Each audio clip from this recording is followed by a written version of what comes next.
যে বয়সে শিশুরা খেলাধুলা আর হাসি আনন্দে কাটায় সেই বয়সেই অন্ধকারে হারিয়ে যাচ্ছে 4 বছরের ছোট্ট সুমনার পৃথিবী। চোখের জটিল রোগে ধীরে ধীরে কমে যাচ্ছে তার দৃষ্টিশক্তি। মেয়ের চোখের আবার আলো ফেরাতে অসহায় বাবা মায়ের একমাত্র ভরসা এখন মানুষের সহযোগিতা। চিকিৎসার জন্য প্রয়োজন প্রায় 3 লাখ টাকা, কিন্তু দরিদ্র পরিবারের পক্ষে এই ব্যয় বহন করা সম্ভব হচ্ছে না।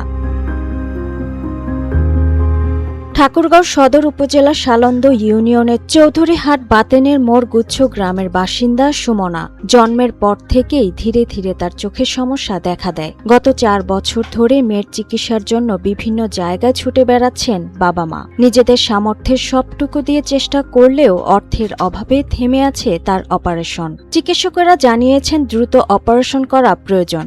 ওর একটা চোখের সমস্যা, ও একটা চোখ দিয়ে দেখতে পায় না, আর ওর চোখটা খুব ব্যথা করে। ও স্বাভাবিকভাবে হাঁটতে পারে না। ওকে আমরা চশমা পরাই দিয়ে হাঁটায় নিয়ে যাই, তো সে চশমাটা খুলতে চায়, যে চশমাটা খুলে ফেলতে চায়। মানুষজন দেখে জিজ্ঞাসা করে কি হয়েছে, তখন ও চোখটা লুকায় রাখে।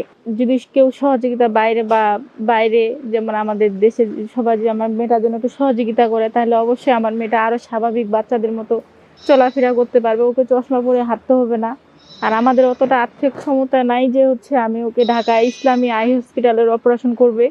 অনেক টাকার প্রয়োজন, 3 থেকে 4 লক্ষ টাকার প্রয়োজন। তো আমরা পারতেছি না এতগুলো টাকা ম্যানেজ করতে।